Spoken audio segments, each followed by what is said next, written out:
Alors, bonjour à tous, je me présente Raphaël, je suis chargé de communication en alternance pour le lieu Arcopol et Kin Studio.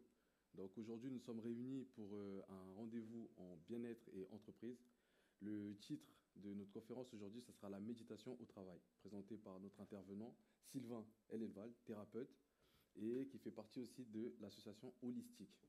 Donc premièrement, je vais vous parler du lieu Arcopol, qui est un lieu de coworking, événementiel et de domiciliation. Le lieu Arcopole, c'est quoi? Donc, c'est un lieu qui propose aux professionnels et aux associations des espaces pensés pour travailler, se réunir, échanger et célébrer. Donc, tout est pensé feng shui.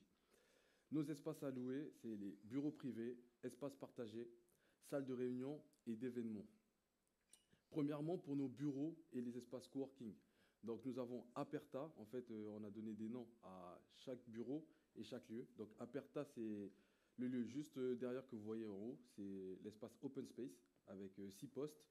On a Logia qui est un bureau de 10 mètres carrés pouvant contenir une à deux personnes. Helios, 11 mètres carrés, contenir une à deux personnes aussi. Et Medeo, 13 mètres carrés, une à deux personnes aussi. Deuxièmement, nous avons les salles de réunion. Donc nos salles de réunion, nous avons Siopé, premièrement, qui fait 22 mètres carrés et qui pourrait contenir 4 à 12 personnes. Ensuite, nous avons Ipso, 35 mètres carrés, pouvant contenir 4 à 24 personnes. Et Pragma, juste à côté, qui fait 21 mètres carrés et pouvant contenir 2 à 6 personnes. Enfin, nous avons l'espace événementiel, donc l'espace où nous sommes ici, qui va faire 130 mètres carrés et pouvant contenir 50 à 250 personnes. Alors, comme vous pouvez le savoir, c'est un lieu de coworking, donc il y a pas mal de vie, pas mal d'événements. Donc là, je vais vous présenter les événements à venir au sein du lieu. Nous avons l'association Holistique qui propose des cycles de conférences. Donc c'est tous les derniers jeudis du mois avec un billet à la hauteur de 10 euros. Nous avons le jeudi 19 juin, la soirée annuelle de l'association. Jeudi 16 octobre, nous avons les femmes papillons par Benj Doué-Rousseau. Jeudi 13 novembre, Constellation familiale, présentée par Lise Paperoni. Et enfin, le jeudi 11 décembre, les réflexes archaïques par Alexandre Biéclin. Comme vous savez, aujourd'hui, la conférence a été organisée par Arcopol et Navoti. Et nous sommes dans des conférences de bien-être en entreprise, comme j'ai pu le dire. Le thème, c'est ça. Et en rentrée 2025, nous avons 3 conférences qui vont arriver, qui vont se suivre. Donc, c'est les jeudis, de 8h30 à 10h30, petit déjeuner offert, et à l'espace Arcopol même. Donc, nous avons le 9 octobre, mieux coopérer pour revivifier l'entreprise, avec Frédéric Gana, qui est juste là dans le public. Le jeudi 6 novembre, la communication bienveillante en entreprise, présentée par Philippe Bamy. Et enfin, le 4 décembre, le Feng Shui en entreprise, présenté par Sylvain Ellenval et Frédéric Gana, dans le public, comme j'ai pu vous le dire. Là, dans une semaine, nous préparons les 20 ans de l'agence Lume, donc Agence Conception Lumière, juste en haut. Et en fait, lors de l'événement, nous aurons 7 conférences thématiques et 14 exposants venant présenter leur innovation et services. Avec la présence de Algam, Anolis, Semaprod, ESL, Kin Studio, Leblanc, Ledvance, Lucelite, Lumentia, Lumière Utile, Celux, Valmont et Xavier Boimont. Et lors de cette cérémonie, ça sera suivi après d'un cocktail dînatoire et d'une animation musicale. Pour ceux qui veulent venir, donc vous pouvez confirmer votre présence au numéro donc 02 47 25 22 05 ou par mail à l'adresse contact@lium-concept.com. Donc, je vais laisser la place à Sylvain Ellenval pour la méditation au travail. Eh bien, merci Raphaël pour cette présentation exhaustive des services Arcopol. Bienvenue à tous pour cette nouvelle matinée Mieux-être en entreprise. Alors, on va donc parler de la méditation au travail. Pour me présenter, pour ceux qui ne me connaissent pas, donc, je suis thérapeute holistique et formateur et conférencier. Je travaille aussi en tant que consultant bien-être en entreprise. Je fais aussi donc du feng shui et de l'harmonisation de l'habitat. Alors, je vais commencer à vous poser des questions. Donc, s'il y a un micro qui peut circuler dans le public, ça peut être intéressant. Donc, déjà, qu'est-ce que la méditation pour vous? Est-ce que quelqu'un peut me dire, pour lui, qu'est-ce que c'est que la méditation? Il y a une main qui se lève là.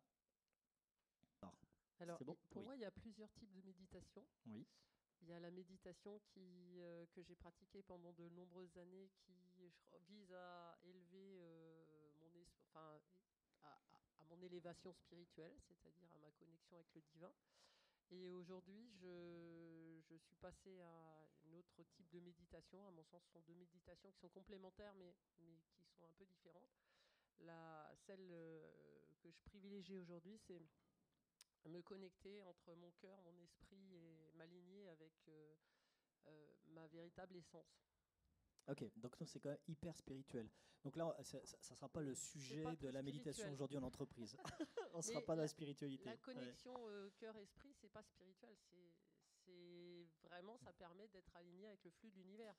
On n'est plus dans la recherche spirituelle, on est dans un alignement qui permet d'être aligné avec le flux de ce qui arrive et d'être toujours dans le mouvement de la vie. Alors, ce que je vais reconnecter avec le monde de l'entreprise, c'est l'instant présent. Parce que alors, le flux de l'univers, le cœur, déjà, savoir ce que c'est que le cœur, à part l'organe, c'est déjà compliqué pour beaucoup de gens.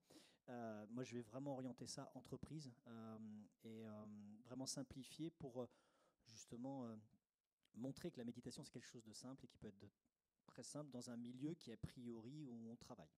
Mais oui, je vois. Donc pour toi, c'est plutôt lié à la spiritualité. Ok. Est-ce que quelqu'un d'autre a une idée ou pense? Oui. Cette fois, le micro va arriver plus vite, peut-être. Ah, ça y est, il arrive plus vite. Je dirais que c'est un moment qu'on s'offre de reconnexion à soi.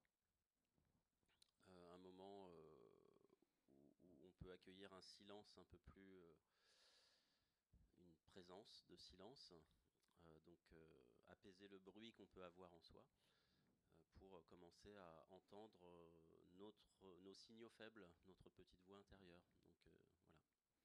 Ah oui. Là, j'entends le petite voix intérieure, donc ça serait comme quoi l'intuition, ouais, ok. Ça, c'est aussi le silence, c'est important parce que le milieu du travail n'est pas forcément silencieux. Donc, on va voir tout à l'heure que la méditation en entreprise, ça nécessitera évidemment un lieu spécifique ou une pièce où il n'y a pas de bruit, parce que c'est très difficile de méditer où il y a du bruit. Ok. En tout cas, là où je voulais en venir, c'est que la méditation, c'est pas forcément religieux. Il y a beaucoup de gens qui associent la méditation avec du religieux. Oui. Ah, il faut prendre le micro parce que c'est enregistré. Sinon, on ne vous entend pas. Merci. Je voulais rajouter moi un élément par rapport, la méditation, moi je pratique aussi beaucoup. Je me suis formée en méditation pleine conscience et en fait, ce que j'en retire aujourd'hui, c'est plus calmer son mental pour élever aussi sa conscience, en mettant en place quand même à la fois des pratiques formelles et des pratiques informelles. Et je trouve que les pratiques formelles sont intéressantes. C'est vraiment, on est assis, on va consacrer 20 minutes, 1 heure à la méditation, mais aussi les pratiques informelles qui, à mon sens, sont plus importantes dans le monde de l'entreprise, où on apprend à faire les choses effectivement dans le présent, c'est-à-dire se connecter à ses pensées, se connecter à son corps, revenir en permanence aux sons qui nous entourent, aux couleurs, faire travailler les 5 sens pour s'échapper de l'agitation du mental. Ok, donc là, ça rejoint un petit peu la remarque précédente sur le fait de calmer le mental, de se reconnecter à soi-même. Et en effet, la méditation, on va dire classique, donc c'est une partie, mais après il peut y avoir la méditation de pleine conscience en faisant des choses dans la matière consciente. C'est encore autre chose. C'est pas vraiment ce que je vais vous présenter ce matin. Mais oui, je l'entends. En tout cas, c'est pas la méditation, c'est pas forcément assis en tailleur et les yeux fermés. Donc ça rejoint un peu ce que vous dites. Par exemple, moi je suis incapable de méditer en tailleur. Enfin, moi j'ai mal aux genoux au bout de 2 minutes, j'ai mal aux fesses au bout de 5. Donc voilà, on peut méditer de manière beaucoup plus simple et c'est pas forcément lié à à une religion, à une façon de faire très précise. Après, moi je vais vous montrer une méthode qui est simple qu'on peut appliquer en entreprise. Et puis, ce n'est pas de la relaxation. Ce n'est pas juste un massage, ce n'est pas un équivalent de massage, ce n'est pas de la sophrologie où on va se projeter dans des mondes. Non, c'est vraiment un retour au silence, un calme mental, mais je vais préciser tout ça. En tout cas, ce n'est pas de la relaxation et ce n'est pas de la sophrologie. On est plus proche de la pleine conscience, hein, c'est ce que j'ai entendu, c'est-à-dire on va porter attention de manière intentionnelle à ce qui se passe en nous ou autour de nous. Et alors, ce qui va être important, évidemment, c'est le moment présent, c'est-à-dire ce qui se passe à l'instant présent, et c'est aussi sans jugement, c'est-à-dire ne pas juger ce qui se passe ou ce qu'on observe. Et ça, c'est pas le plus simple dans la méditation. Et donc, du coup, c'est plus vers là que je pense que la méditation est intéressante en entreprise. Alors, les courants principaux, il y a la méditation de pleine conscience, on en a parlé. Il y a la méditation dite respiration, qui est très fréquente, que moi je recommande beaucoup pour les débutants. Et le scan corporel, qui est aussi la base, qui permet aussi de se reconnecter à son corps. Alors, en quoi la méditation a du sens en entreprise ? Du coup, on va voir tout ça. Alors, qui médite actuellement ? Alors déjà, j'en ai au moins 1, 2, là, presque la totalité. Ah non, ouais, quand même. Et c'est marrant parce qu'en termes d'âge, on a à peu près tous les âges. Donc c'est assez intéressant. Grosso modo, vous méditez quelle durée ? Plutôt 2, 5, 10, 20 minutes ? Une demi-heure ? Ceux qui méditent moins de 5 minutes, levez la main. Par jour, hein. J'avais oublié. Sinon, si c'est pas par jour, c'est pas de la méditation ou c'est autre chose. Méditation moins de 10 minutes ? 10 minutes ? Moins de 20 minutes ? Ah d'accord, donc on a un peu de tout, on a 5, 10, 20, ok. Ah, après il y a des professionnels, 60, c'est pas mal. Alors quelle est la fréquence ? C'est une fois par jour, 2 fois par jour ou c'est une fois par semaine ? Alors qui fait une fois par jour, minimum ? 2 fois par jour ? Ok, 3 fois par jour ? Ok, donc là on n'a personne. Une fois tous les 2 jours ? Tous les 3 jours ? Tous les 3 jours. Une fois par semaine ? Ok. Une fois toutes les 2 semaines ? Ok. Ok. On va voir que la fréquence a son importance. Parce qu'en fait, ça, on le sait depuis les recherches neurologiques sur comment on fonctionne. Il est important que la méditation soit récurrente et soit journalière. Sinon, les bienfaits ne sont pas pareils. Où est-ce que vous méditez ? Principalement, vous méditez. Qui médite chez soi, principalement ? Ouais, c'est la presque totalité. Qui arrive à méditer en entreprise ? Une personne. Ok. Donc, c'est pas beaucoup. Donc, on voit bien qu'il y a du travail à faire. Alors, tout d'abord, je vais vous expliquer un peu mon contexte et comment j'en suis venu à la méditation. En fait, j'ai toujours été hypersensible et toujours été beaucoup dans mes émotions. Donc déjà, il a fallu que je croyais que les émotions, il fallait les contrôler parce que j'en avais beaucoup trop. Donc du coup, en tant qu'adulte, j'étais beaucoup aussi dans le contrôle. Et le contrôle, je voulais maîtriser le temps et l'espace. C'est quand même assez incroyable. Mais j'en étais arrivé là. Et du coup, j'avais toujours l'impression d'être essoufflé dans ce que je faisais. J'avais toujours l'impression de ne pas bien respirer. Mais je me rendais compte que quand je m'arrêtais, c'est-à-dire quand j'étais dans l'action, je ne me rendais compte de rien. Mais quand je m'arrêtais, je dis, dis donc, je suis obligé de reprendre mon souffle alors que je n'ai pas couru, en fait. Donc, j'ai mis du temps avant de comprendre ça. Il y avait mon ex-femme qui m'avait dit tiens, lis L'homme pressé, ça va te parler. Je n'avais pas lu le bouquin, ça ne m'avait pas parlé. Mais j'étais bien là-dedans. J'étais tout le temps en train de courir, partout, tout le temps. J'ai fait beaucoup de thérapie, parce que je voyais bien qu'il y avait des trucs qui n'allaient pas, mais je ne savais pas trop quoi. Et une première phrase qui m'a marqué dans une de mes thérapies, c'est vous pouvez aller plus vite et plus loin sans enfoncer des portes et des murs. Alors là, ça m'avait impressionné parce que j'avais déjà l'impression d'avancer vite et loin.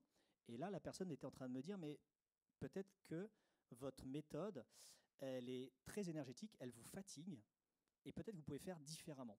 Déjà, ça m'avait un peu étonné. Je dis, ah bon, on peut faire plus fort, plus loin en faisant moins. Là, j'avais déjà les premières informations. C'est pas parce qu'on fait plus qu'on va aller plus loin. C'est pas lié. Et après, j'ai fait une autre thérapie, et là, la personne a été, ça m'a secoué. Elle m'a dit, si vous continuez comme ça, vous allez exploser. Alors hein, je ne comprenais pas en fait. En fait, c'était une thérapie qui passait par le corps et elle sentait que dans mon corps, toutes les tensions. J'avais des tensions partout, j'étais un bout de bois. Alors je savais que j'étais pas souple, mais je ne savais pas que j'étais en tension interne aussi. Et du coup, elle a dit, apprenez à prendre soin de vous. Waouh, alors là, je ne savais même pas ce que ça voulait dire. Pour moi, prendre soin de soi, c'était faire ses passions, faire ses activités et tout ça. Donc là, je me suis posé la question, c'est quoi prendre soin de soi? Ça veut dire quoi? Et qu'est-ce qu'on fait pour prendre soin de soi? Donc ça, j'ai mis beaucoup de temps avant de comprendre. Mes apprentissages, alors je vous passe toutes les thérapies et autres, mais la première vraie formation qui m'a permis de rentrer dans la méditation, c'est la formation au Feng Shui et à l'harmonisation d'habitat. En fait, quand je regardais les vidéos de la personne qui formait, elle passait son temps à méditer, à parler de la méditation. Dans chacune de ses vidéos, elle en a fait 300, je crois qu'elle parle tout le temps de la méditation. Et je dis, ça doit être un truc pas mal. Et ce formateur, il est venu chez moi harmoniser mon habitat. Et en fait, je me suis dit, faisant de l'harmonisation, je sais pas, il va regarder les pièces, il va déplacer les meubles et tout. Non, il a fait que méditer chez moi. Je dis, qu'est-ce que c'est que ce truc-là? Et le mec, il méditait 3 quarts d'heure. Il a médité 2 fois 3 quarts d'heure dans la journée. Je me dis, mais qu'est-ce que c'est que ce truc? Donc du coup, la première fois où j'ai médité, c'est parce que la personne me disait, moi je médite, je vous propose de méditer en même temps que moi. Waouh! Et je dis, mais on va méditer combien de temps là? J'avais jamais médité. Oh, je sais pas, on sait quand ça commence, on sait pas quand est-ce que ça finit. Waouh! Et là, dans cette méditation-là, donc je me suis assis, je ne savais pas quoi faire d'autre, j'ai fermé les yeux, je ne savais pas méditer, et lui, il disait rien. Et au bout d'un moment, j'ai senti que mes pieds et mes mains vibraient. Je dis, qu'est-ce que c'est que ce truc? Et là, je n'avais pas encore les notions d'ancrage, je n'avais pas encore les notions de circulation énergétique plus précises que ça dans mon corps. Et je me suis dit, mais là, il y a un truc qui est bizarre, il m'arrive des trucs qui ne m'arrivent pas d'habitude. Donc, après cette journée-là, je me suis mis à méditer tous les jours. Je me dis, allez, je vais méditer tous les jours, parce que visiblement, on a des trucs qui sont incroyables. Donc, depuis 2019, je médite 1 fois par jour minimum. Après, on va voir que j'ai augmenté. Et je me suis aperçu que la méditation m'amenait de plus en plus du calme, donc on parlait tout à l'heure de calme mental, m'amenait aussi du bien-être dans mon corps, et surtout me permettait d'avoir des intuitions plus claires, c'est-à-dire que c'était moins le bazar dans ma tête. Parce que des idées, j'en avais toujours 200 à la minute. Là, j'en avais moins, mais elles étaient plus précises. Donc déjà, les premiers effets. Le deuxième effet marquant, c'est que je suis allé voir Mère Mira, qui est venue en France, qui vient d'Inde en fait, et j'ai fait une méditation avec elle. Et alors là, avec elle, avec 800 personnes en même temps, hein, parce que Mère Mira, ça déplace les foules. Et du coup, c'est pareil, là la méditation, elle a duré 1h30 assis. Mais pendant 1h30, il s'est passé des trucs incroyables. Moi, déjà au bout de 20 minutes, quand je méditais, ça y est, les pensées étaient parties dans tous les sens. Tiens, qu'est-ce que je vais faire demain? J'ai pas acheté ci, j'ai pas acheté ça. Machin, le mental, il se baladait partout. Là, non. Pendant 1h30, zéro mental, que dans son corps, avec des expériences visuelles, des expériences physiques. Je me suis dit, waouh! En effet, donc il y a des gens qui n'ont pas le même niveau de méditation que les autres, parce qu'elle emmène une salle de 800 personnes en même temps. Donc là, j'ai dit, ok, donc bon chemin. Et aussi une autre partie marquante dans ma vie, c'est 2024, quand j'ai voyagé en Inde et que je suis allé donc à Auroville, Pondichéry, et que j'ai visité donc des ashrams. Et donc j'ai fait l'ashram de Sri Aurobindo et de Mère. Et là, c'est pareil. Je pouvais m'asseoir dans l'ashram et méditer pendant 5-6 heures sur des cailloux, sur du béton. Et je dis, mais c'est assez incroyable. Et du coup, pour ceux qui ne connaissent pas, mais l'ashram de Sri Aurobindo, c'est le seul qui est silencieux. Tous les ashrams en Inde, ça chante, ça tape, ça crie, ça danse. Là, Sri Aurobindo rentre dedans, c'est silence absolu. Ils prennent tous les portables, ils coupent tous les portables, et c'est le silence tout le temps. Et du coup, ce fameux silence invitait à la méditation, et du coup, on pouvait méditer pendant des heures, ce qui fait que j'ai dû méditer 5-6 heures par jour pendant une semaine. Et là, les expériences juste hallucinantes. Des fois, il fallait qu'on me porte pour que je sorte de là, tellement les expériences étaient fortes et tellement c'était puissant énergétiquement. Donc, différents types de méditation et différents types d'évolution. Alors, ça c'était l'introduction. Alors, pourquoi méditer?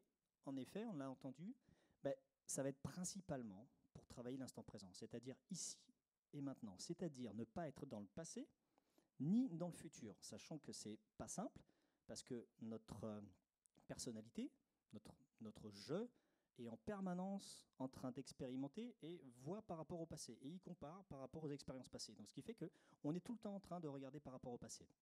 Et parfois, c'est même pire, c'est-à-dire qu'on va dans le futur, on fait des projections futures, ce qui fait qu'on s'angoisse et on se stresse sur quelque chose qui n'existe même pas. Donc, l'idée de la méditation, c'est qu'au moins une fois dans la journée, on ne soit ni à se comparer au passé, ni à se projeter dans le futur, mais qu'on soit juste là, avec nous, maintenant. C'est l'idée, en fait, de la méditation. C'est mettre un temps calme, qui est pour moi le seul vrai temps qui compte, c'est l'instant présent. Eh bien, c'est pas facile. Il y a aussi autre chose, c'est que ça apporte de l'ancrage. Alors, on va voir, on va définir ce que c'est que l'ancrage, parce que pour certains, c'est flou. Mais l'ancrage, ça permet vraiment d'être à ce qu'on fait. C'est-à-dire, tout à l'heure, j'ai entendu dire, oui, un alignement entre ce qu'on pense, ce qu'on dit et ce qu'on fait. Ben ça, l'ancrage, c'est ça. C'est d'être vraiment clair avec tout ça. Alors, l'instant présent, c'est quoi? L'instant présent, c'est-à-dire que c'est être à ce qu'on fait au moment où on le fait. Alors, ça paraît un peu bête comme ça. Mais par exemple, c'est si vous écrivez un mail, si vous faites quelque chose, il faut être vraiment à ce que vous faites et pas être déjà dans la projection future du futur mail que vous allez envoyer, ou alors être en train de regarder les messages SMS en même temps, ou écouter un collègue qui vous parle et continuer votre mail. Le vrai moment présent, c'est que vous êtes qu'à votre mail. Vous ne pensez pas à autre chose que faire votre mail. Donc ça nécessite, en fait, des fois c'est pas simple en entreprise, parce qu'il y a des interactions permanentes. Il y a des collègues qui passent, qui vous demandent un truc, qui font un truc. C'est vrai que dans la journée d'entreprise, c'est pas simple. Donc faire de la méditation pour revenir juste à l'instant présent, ça fait un bien fou. Et ça donne un alignement. Alors ça permet de se détendre, on a parlé aussi de détente, de stress. Lâcher sur la notion du temps aussi, donc pas de passé, pas de futur. Il n'y a pas de projection dans le futur et pas de on va dire de stress lié au passé ou de pensée nostalgique sur le passé. C'est vraiment être à ce qu'on est. Et alors il y a un truc qui est fabuleux et que la méditation permet de faire, c'est se connecter à ses sensations corporelles. Si vous n'êtes pas dans vos sensations corporelles, vous savez que vous n'êtes pas dans l'instant présent. C'est aussi simple que ça. Si vous ne sentez pas votre corps, c'est que vous n'êtes pas là. Vous êtes là, mais vous n'êtes pas là. C'est-à-dire qu'il y a une partie de vous qui est partie dans les pensées, mais qui n'est pas là. Donc l'instant présent, ça va être sentir dans son corps ce qui se passe. Et vous savez peut-être, mais à l'instant T, en une seconde, on a plus de 5000 sensations corporelles. 5000. Vous vous rendez compte? Donc une seconde après, il y en a encore 5000 autres. Donc tous les gens qui me disent, ben là, qu'est-ce que vous sentez dans votre corps, et qui me disent rien, vous vous rendez compte le niveau dans lequel les gens sont désancrés. C'est-à-dire qu'ils ne sentent aucune sensation sur les 5000. Donc il y a un vrai travail à faire sur la méditation par rapport à ça. Et les sensations, ça peut être tout et n'importe quoi. Ça peut être un fourmillement, un picotement. On sent que l'énergie, elle monte ou elle descend. Une pulsation, un point. Peu importe. Et donc, si on ne sent plus ça, c'est qu'on n'est pas du tout dans notre corps et qu'on n'est pas du tout dans l'instant présent. L'instant présent, l'ancrage, on sent tout son corps vibrer. On le sent. Donc, comme on disait, les pensées, ce n'est pas tout le temps passé, futur. Si vous êtes soit dans le passé, soit dans le futur, vous n'êtes pas dans l'instant présent. Et surtout, l'instant présent, ça c'est quelque chose de merveilleux, c'est le seul temps où il n'y a aucun problème. Zéro. Zéro problème. Dans le futur, on stresse sur quelque chose qui n'existe pas. Et le passé, c'est des problèmes qui sont passés, qu'on ne peut rien faire. Et donc, du coup, ça pose un problème aussi. Le seul instant présent, là, maintenant, vous n'avez aucun problème. Testez-vous là, maintenant. Si vous n'avez aucun problème maintenant, c'est que vous êtes dans l'instant présent. C'est aussi simple que ça. Les problèmes ne sont jamais dans l'instant présent. Jamais. Il n'y a pas de souffrance non plus dans l'instant présent. Quand on est vraiment dans l'instant présent, même si on a des problématiques physiques, elles disparaissent si on est pleinement dans l'instant présent. Il faut se sentir entier. Donc quand on se sent coupé de sa tête, coupé de son corps, coupé de ses émotions, on n'est pas entier, donc on n'est pas dans l'instant présent. Alors les symptômes de non-ancrage, il y en a un paquet. Et donc la méditation va aider justement à vous rendre compte que vous n'êtes pas ancré. Donc quand on est en permanence malheureux, on n'est pas ancré. C'est aussi simple que ça. Et la méditation amène à l'ancrage. Hein. On ne peut pas être tout le temps malheureux, c'est pas possible. Il peut nous arriver une ou deux bricoles qui ne se passent pas bien dans la semaine, mais c'est pas toute la semaine, c'est pas possible. Il y a un problème d'ancrage. Être souvent fatigué ou stressé. Alors on peut être fatigué une fois dans la semaine, mais on ne peut pas être fatigué 5 jours sur 7. Si on est fatigué 5 jours sur 7, c'est qu'on n'est pas du tout ancré. Après, on va voir quels sont les phénomènes qui nous désancrent. On va le voir. Mais en tout cas, ce n'est pas possible. Quand on a des migraines fréquentes, on n'est pas ancré. C'est pas normal d'avoir des migraines fréquentes. On peut avoir une migraine une fois par mois, une fois tous les 2 mois, mais c'est pas une fois par semaine. C'est pas possible. C'est-à-dire qu'on est trop dans sa tête. Manque de vitalité, manque d'énergie. C'est pareil. On ne peut pas dire tout le temps « je suis fatigué, je manque d'énergie, ça fait 2 mois ». Là, il y a un problème d'ancrage. Être déconnecté de son corps et des autres. Quand on se sent déconnecté de l'autre ou des autres, c'est qu'on n'est pas ancré. Quand on est ancré, on est en connexion avec tout le monde. Alors, ça se passe plus ou moins bien, mais au moins on se sent connecté aux autres. On ne se sent pas isolé des autres.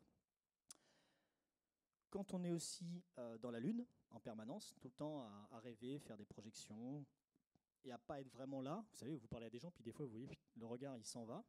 Donc là, c'est du non-ancrage. Avoir des idées sans jamais arriver à les concrétiser. Ça, c'est clair, c'est du non-ancrage. Quand on est ancré, on a des idées et on fait tout pour qu'elles se réalisent et se concrétisent dans la matière. Il se passe des choses. Si vous avez un projet de nouveau département dans votre entreprise et que ça fait 1 an que vous en parlez, vous n'êtes pas ancré. Soit vous avez essayé et ça a échoué, ok, mais vous avez essayé, vous avez fait quelque chose. Si ça fait 1 an que vous en parlez, c'est que vous n'êtes pas ancré. Avoir peur du danger autour de soi. Donc ça, c'est pareil. C'est si vous vous posez et puis que hop, vous avez toujours envie de vous retourner ou vous regardez en permanence devant vous voir s'il y a un danger qui arrive, ça, c'est un non-ancrage aussi. Donc jamais vivre l'instant présent, ça j'en ai parlé. Avoir des problèmes de concentration. Donc ça, en entreprise, c'est super important. En fait, on demande aux salariés et aux entrepreneurs d'être concentrés sur ce qu'ils font. S'ils n'arrivent pas à se concentrer, c'est qu'ils ne sont pas ancrés. Donc, la méditation va être un des outils pour leur permettre d'augmenter leur concentration. Et ne pas avoir beaucoup confiance en soi. Ça, c'est un grand classique. Quand on n'a pas confiance en soi, c'est qu'on n'est pas ancré. Parce que quand on est ancré, on est dans l'instant présent. Si on est dans l'instant présent, on ne souffre pas, tout va bien. Donc, on a confiance en soi. La confiance en soi est un grand marqueur du non-ancrage ou de l'ancrage. Alors, on va faire une technique d'ancrage simple, très rapide, qui n'est pas de la méditation, mais qui va nous aider à faire la méditation comme on va faire tout à l'heure. Alors, je vais vous demander de vous mettre debout. Et on va faire un truc très simple, c'est-à-dire que quand on ne se sent pas bien, là, vous avez vu tous les symptômes que j'ai vus avant, hein, peu importe si vous en avez 1 ou 2 ou la totalité, eh bien, vous mettez debout et vous prenez une grande inspiration, vous remplissez les poumons et vous soufflez et vous lâchez les bras. Et après, vous faites la même chose, vous faites une autre grande inspiration et vous relevez les épaules en arrière et vous relâchez les bras. Déjà là, vous sentez que le mental, il a déjà un peu lâché. Parce que ça, il ne comprend pas ce qu'on est en train de faire. Une fois que vous avez fait ça, vous allez vous asseoir, tout simplement. Hop.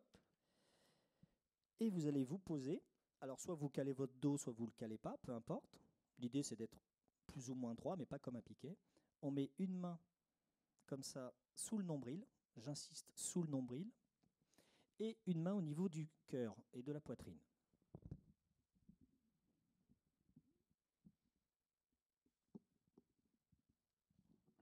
Et là, tout simplement, vous fermez les yeux et vous respirez lentement et profondément. Et vous faites ça juste 1 minute.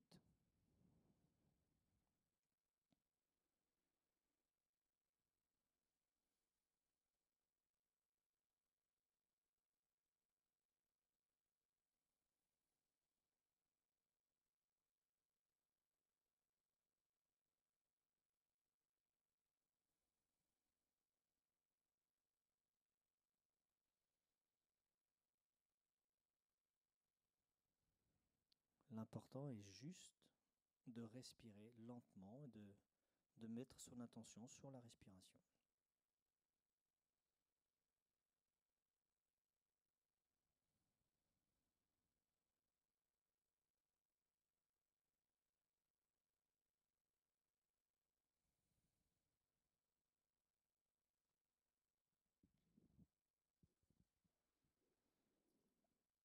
voilà ce petit exercice. Vous avez vu, c'est pas long du tout. Il est important qu'il dépasse les 30 secondes. Pourquoi? Parce que le mental, il arrive à tenir 15-20 secondes. Au-delà, ça devient compliqué pour lui. Et là, je vois les gens bâiller. J'en ai vu, la moitié de la salle bâille. C'est très bon signe. Qu'est-ce que ça veut dire? On lâche, on passe à trois quarts de la salle qui bâille. Ça veut dire que les tensions se relâchent dans le corps instantanément. Et je regarde vos yeux, vous n'avez plus du tout la même tête. Ça aurait été marrant de prendre des photos avant et photos après, juste après 1 minute. On peut considérer ça comme de la méditation. Qu'est-ce qui se passe quand on fait ça? Là, on se met en contact avec son corps et on touche son corps. Déjà, toucher son corps dans la journée, on n'y pense pas souvent. Là, on le fait de manière consciente. En plus, on respire et on ferme les yeux. Donc ça veut dire que le mental, il n'est pas en mode « je capte des informations permanentes ». Ça, on peut le faire dans le bus, on peut le faire n'importe où. C'est-à-dire que même à votre poste de travail, vous pouvez le faire, parce que ça dure 1 minute. Votre patron, si vous faites ça 1 minute, s'il vous chope en train de faire ça au bout d'1 minute, c'est que c'est vraiment... il n'y a pas de bol.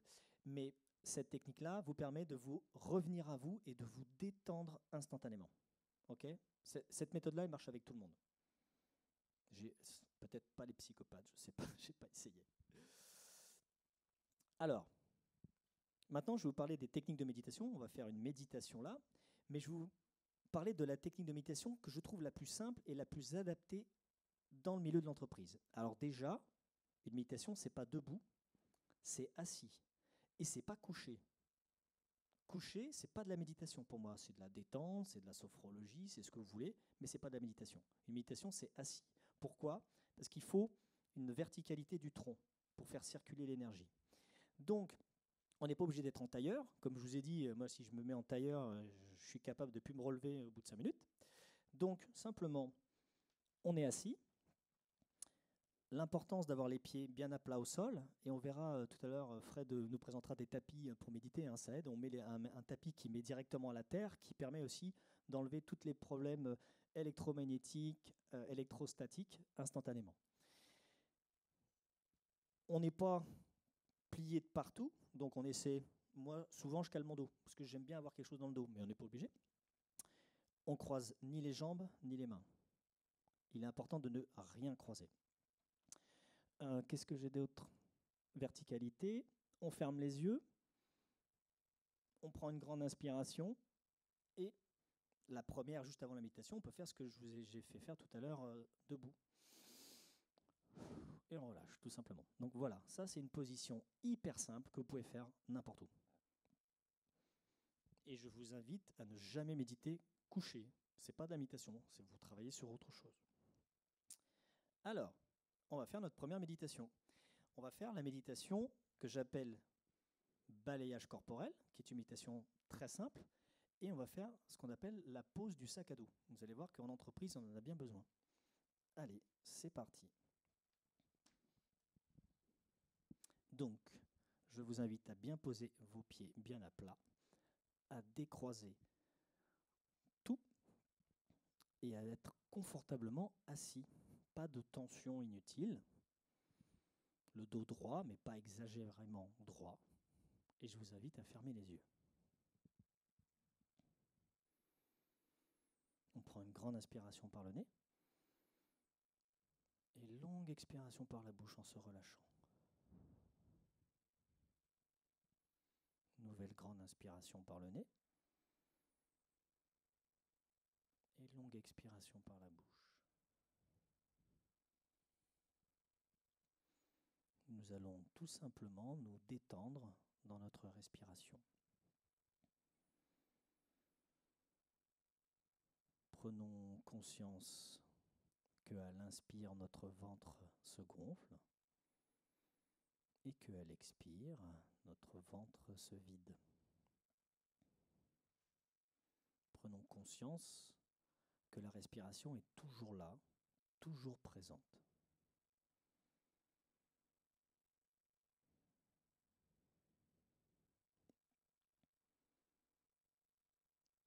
Prenons conscience aussi que, par exemple, à l'inspire, on sent que l'air qui rentre dans nos narines est plus frais qu'à l'expire, où il a pris en température?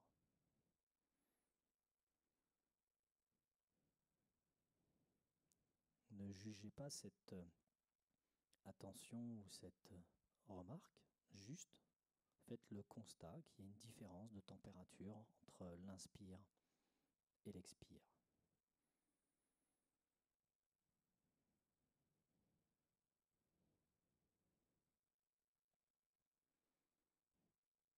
Nous allons maintenant nous détendre progressivement de la tête aux pieds, en commençant par relâcher tous les muscles de notre crâne. Nous allons détendre notre front, nos sourcils, nos oreilles. Relâchons bien nos joues et prenons un soin particulier à bien détendre nos yeux et relâcher tous les muscles qui soutiennent nos yeux.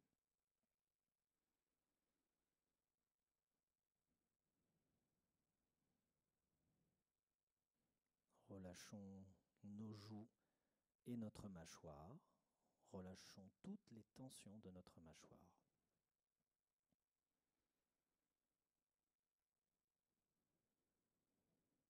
Notre tête est maintenant entièrement détendue.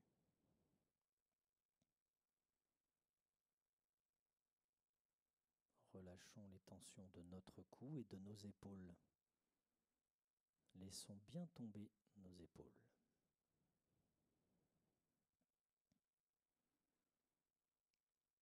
Détendons nos bras, nos avant-bras et nos mains. Relâchons tous nos doigts.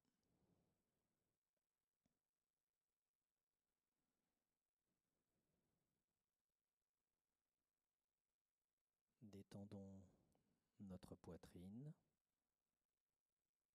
notre ventre. Relâchons tous les muscles de la respiration.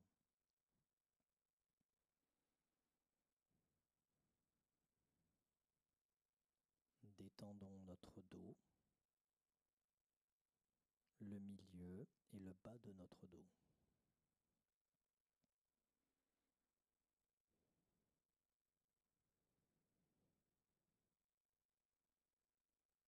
Relâchons notre bassin et notre fessier.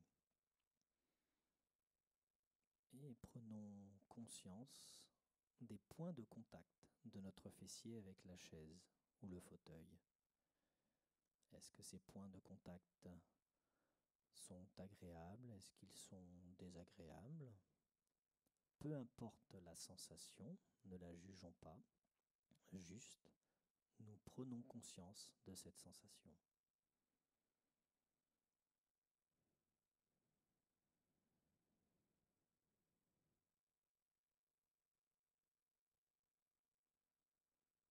Relâchons nos cuisses, nos genoux,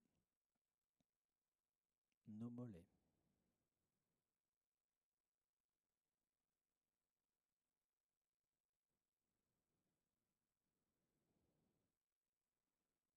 Relâchons nos chevilles, nos pieds qui sont bien à plat ici et maintenant dans cette pièce. Nous sommes connectés au sol. Nous sommes dans cette pièce.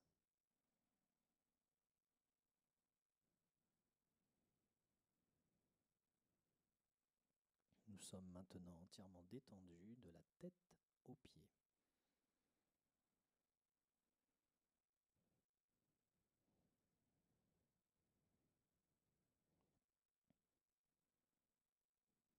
Maintenant que nous sommes détendus, nous allons visualiser un sac à dos devant nous. Nous allons ouvrir ce sac à dos et nous allons mettre dedans toutes les pensées dont nous n'avons plus besoin, qui sont récurrentes. C'est les pensées d'aujourd'hui, mais c'est les mêmes qu'hier et les mêmes qu'avant-hier. Donc toutes ces pensées qui ne servent à rien, vous les mettez dans le sac à dos. les choses auxquelles vous ne voulez plus penser, vous les mettez dans le sac à dos.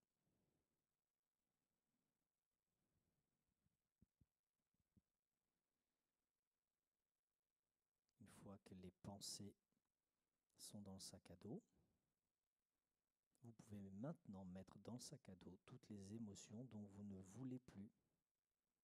Les colères, les peurs, peu importe l'émotion, vous les prenez et vous les mettez dans le sac à dos.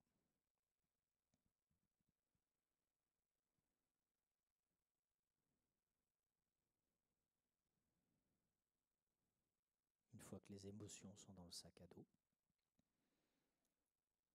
prenez toutes les sensations corporelles que vous ne voulez plus, toutes les tracasseries corporelles, les problématiques physiques que vous ne voulez plus, vous les prenez, vous les mettez dans le sac à dos.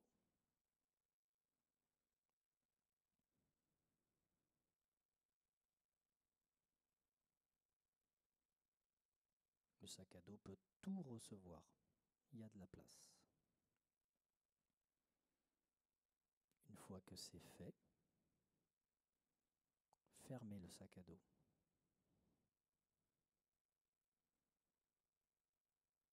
Et vous prenez ce sac à dos et vous l'emmenez en dehors du bâtiment d'Arcopole. Vous passez par la porte d'entrée et vous le mettez dans un coin par terre en dehors du bâtiment.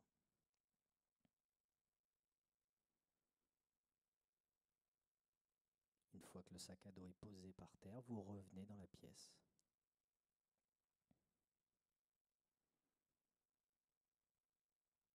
Vous êtes ici et maintenant dans Arcopole, les pieds bien à plat au sol.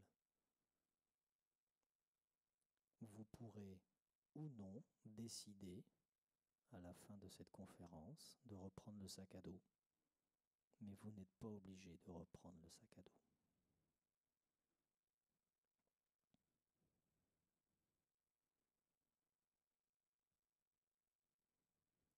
Revenons maintenant tout simplement à notre respiration.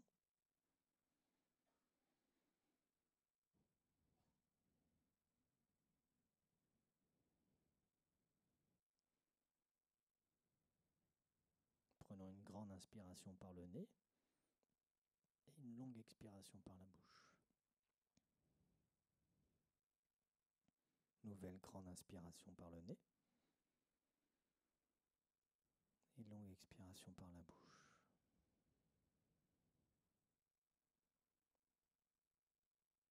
Quand vous sentez que le moment est là, vous pouvez bouger les extrémités de vos pieds, les extrémités de vos mains. Et quand vous êtes prêt, vous pouvez rouvrir les yeux.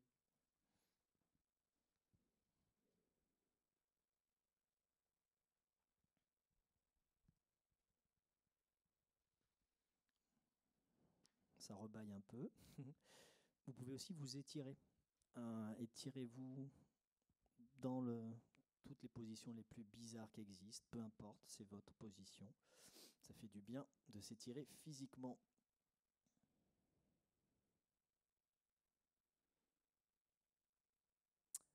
Alors, est-ce que quelqu'un veut partager quelque chose sur cette méditation sac à dos et balayage corporel? Vous avez vu, la première partie était balayage corporel, une détente de la tête aux pieds. Le deuxième, c'était sac à dos. Ce sac à dos-là, c'est important, par exemple, quand vous avez une réunion importante et que vous ne voulez pas venir avec vos problèmes dans la réunion. Parce que si vous commencez à amener vos propres problèmes, et si tout le monde fait ça, la réunion va être longue et va être pénible. Donc cette méditation, je la préconise vraiment avant les réunions importantes. Comme ça, vous venez libérer des problématiques personnelles et vous vous attachez aux problèmes de l'entreprise ou le problème entre collègues. Quelqu'un veut partager quelque chose sur cette méditation? Une sensation, une question? C'était pas long, hein? Je pense qu'on était à moins de 10 minutes. Je sais pas. Donc c'est assez rapide, on peut faire ça juste avant la réunion. Plutôt que de prendre le 17e café. D'accord. On peut faire ça avant chaque réunion importante, exactement, pour détendre. Déjà, on est détendu. Je ne sais pas si vous sentez. On a envie de parler plus lentement. et tout est plus calme. Donc ça, c'est ancrage plus plus. Parler lentement, être posé et être calme, c'est de l'ancrage. Super. Alors, on va aborder maintenant les bienfaits pour le salarié de la méditation en entreprise. Qu'est-ce que ça apporte? On en a parlé, réduction du stress. Tout ce que je vais vous dire là, c'est le fruit de recherche depuis plus de 20, voire des fois c'est 40 ans, les études. Je les ai citées, je ne vais pas toutes les citer, mais tout ça, ce n'est pas une invention de ma part. Il y a énormément de recherches sur la méditation depuis très longtemps. Donc, réduction significative du stress et de l'anxiété, c'est évident. Déjà, vous faites de vous voir bâiller, hop, les tensions qui s'échappent. L'impact en entreprise, moins de burn-out. C'est évident, parce que si on est tout le temps homme pressé, femme pressée, on court et qu'on ne s'arrête jamais, qu'on se relâche jamais, l'inconvénient, c'est le burn-out. Le burn-out, c'est qu'un jour, on ne se lève plus. On n'a plus du tout envie de se lever, ou on n'a plus la capacité de se lever. Donc, meilleure capacité à faire face à la pression. Oui, on a moins de stress. Donc, ce qui fait que la jauge de stress étant baissée, on peut en accepter plus. Donc, il y a une histoire de jauge. Tout est une histoire d'équilibre. Amélioration de la concentration et de la clarté mentale. Donc ça, c'est une étude de 2010 aussi. Alors, pratiquement toutes les études sont américaines. C'est pas qu'on est à la ramasse en France, mais pas loin, comme d'habitude, dans ces secteurs-là. Aux États-Unis, ils étudient ça depuis très longtemps, parce qu'ils se sont aperçus que le bien-être en entreprise est essentiel pour les salariés, qui, in fine, c'est essentiel pour l'entreprise, qui veut faire des bénéfices. Parce qu'il n'y a pas de notion de culpabilité de augmenter les rendements pour faire plus d'argent. S'il faut que les salariés soient en meilleure santé, on fait ça. Ils n'ont pas ce problème-là que nous, on a dans les pays latins. Donc, ce qui fait qu'ils ont fait énormément d'études là-dessus. Donc, la méditation régulière, c'est important sur le régulier. La méditation, ce n'est pas une fois tous les 3 jours, c'est tous les jours, on verra après. Donc, ça améliore les fonctions cognitives, notamment l'attention soutenue, donc l'attention pendant longtemps. L'impact pour l'entreprise, évidemment, on est plus productif parce qu'on est plus concentré. On perd moins de temps, on s'éparpille moins. On fait moins d'erreurs aussi. Et travaille de meilleure qualité. 3e point, diminution des symptômes de dépression. Alors là, vous me dites, oui, mais c'est quoi le rapport avec l'entreprise? Alors, on va vite comprendre. C'est-à-dire que les effets sont comparables aux antidépresseurs. Donc ça, c'est une étude de 2015. C'est-à-dire que la méditation a les mêmes effets que des antidépresseurs. C'est quand même dingue.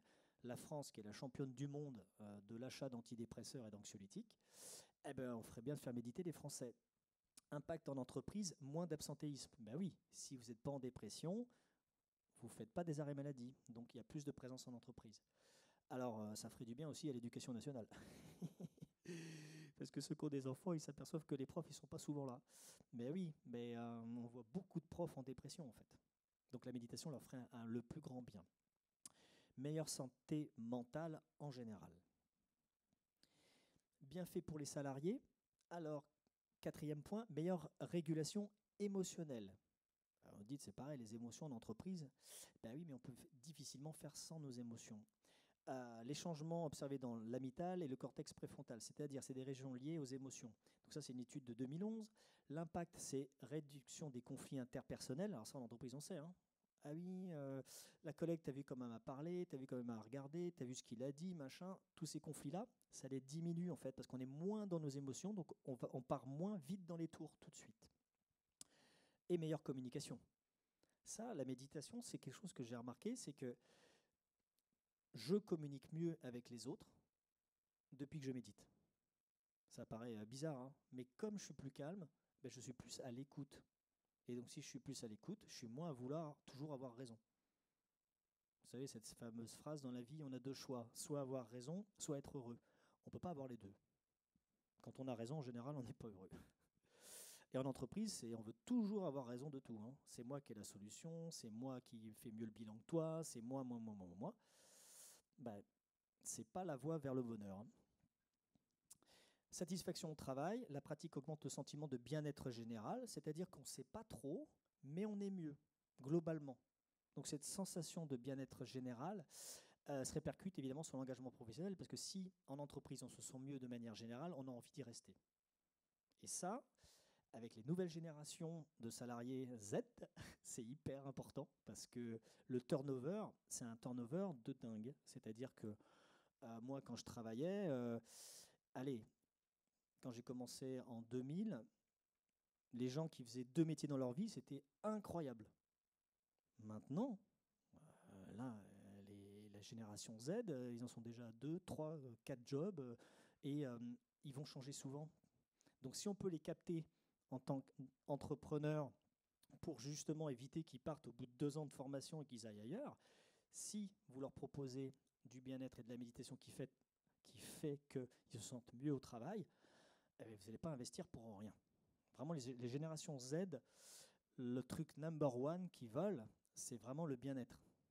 Même avant la rémunération, avant la passion, avant ce que vous voulez. Et ils veulent être bien partout. Chez eux, en entreprise, dans ce qu'ils font. Et ils veulent du temps pour eux. Que nous, génération X, on ne comprenait pas.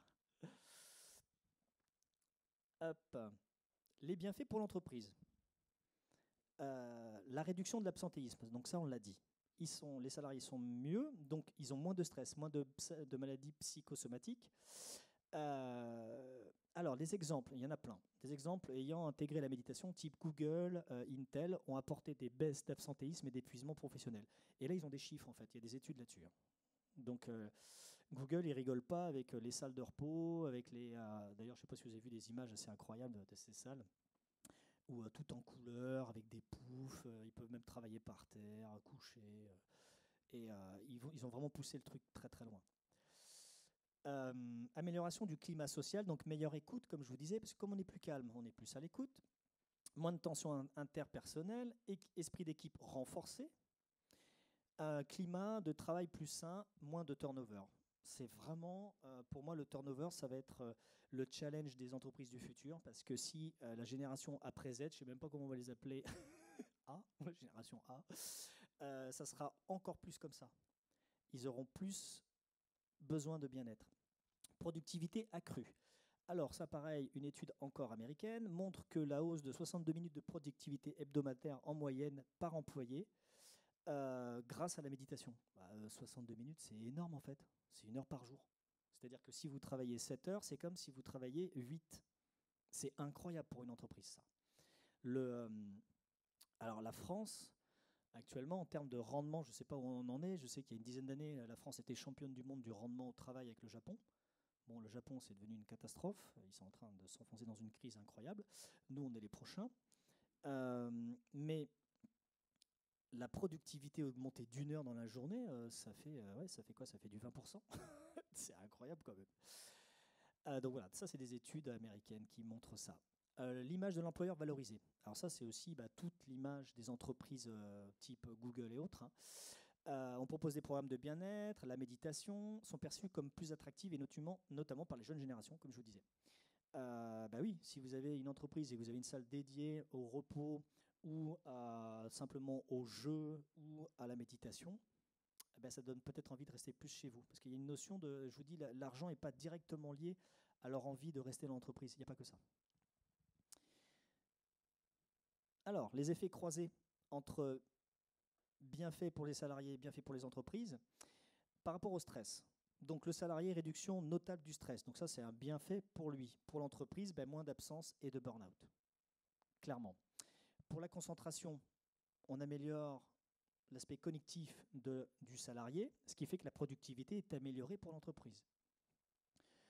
Tout ce qui est bien-être, santé mentale, plus grande résilience émotionnelle. Oui, comme on est moins dans nos émotions, on peut plus, entre guillemets, les gérer, même si j'aime pas ce mot-là, gérer. On peut plus se faire traverser par les émotions des autres sans forcément les mélanger aux nôtres, parce qu'on a baissé les nôtres, et donc l'émotion des autres, on peut plus les sentir en disant « Ah, c'est pas mon émotion, mais c'est l'émotion de mon collègue ». Et ça, c'est important, parce que si on est au taquet dans nos émotions, on ne sait plus faire la différence entre nos émotions et les émotions des collègues ou du patron. Alors que clairement, quand on est beaucoup plus calme, on sait que « Oh là, mon N+1, là, il n'est pas bien, il est en train de péter un plomb, donc je ne vais pas prendre tout ce qu'il me dit au pied de la lettre. » Vous voyez ça? La méditation, ça aide à prendre ce recul-là. Donc, engagement et motivation renforcée pour l'entreprise.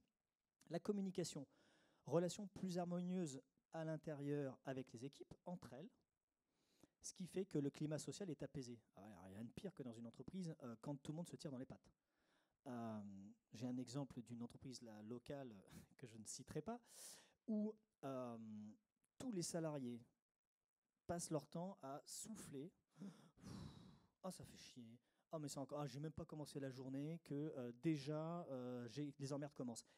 Et sur 20 personnes dans un open space, 95% des gens font ça toute la journée, à se plaindre, à souffler, à se dire que c'est incroyable, machin. Alors qu'ils sont dans des super bureaux, la boîte elle va bien, ils sont bien payés et tout ça.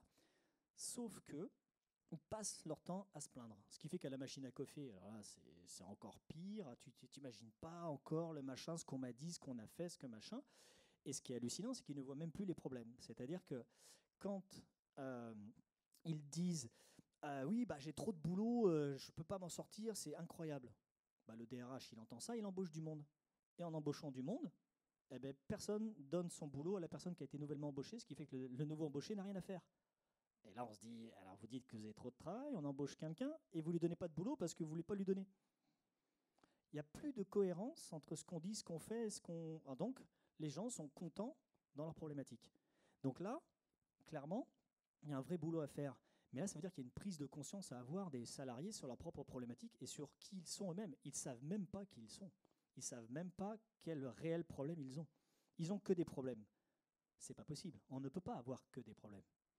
Donc vous voyez que la méditation pourrait aider, là déjà, à avoir plus de clarté mentale et être moins embourbé dans ses problèmes.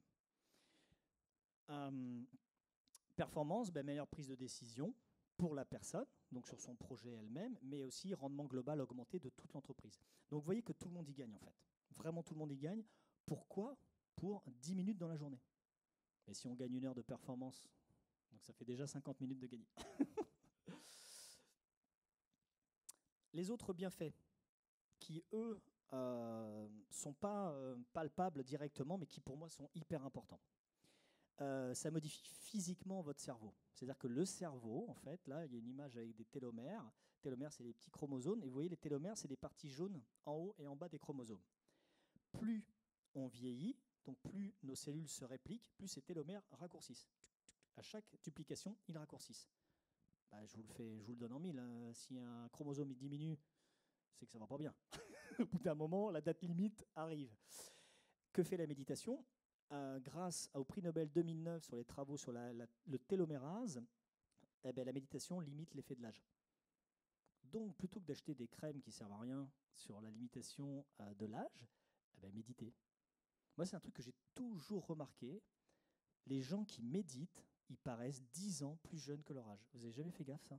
C'est assez incroyable. Tous les gens qui méditent toute la journée, ils sont beaucoup plus jeunes physiquement. Ben oui, c'est génétique. C'est-à-dire que plus on médite, plus les télomérases augmentent. Ils grandissent. Ben, s'ils grandissent, ça veut dire qu'entre guillemets, on rajeunit. Elle n'est pas belle, celle-là ? Pour moi, c'est le truc number one qu'on devrait dire pour que les gens méditent. Vous voulez rajeunir et vivre plus longtemps ? Méditez. Et ça, c'est une preuve scientifique. Hein, prix Nobel de 2009 quand même. Réduit les douleurs chroniques et anti-inflammatoires.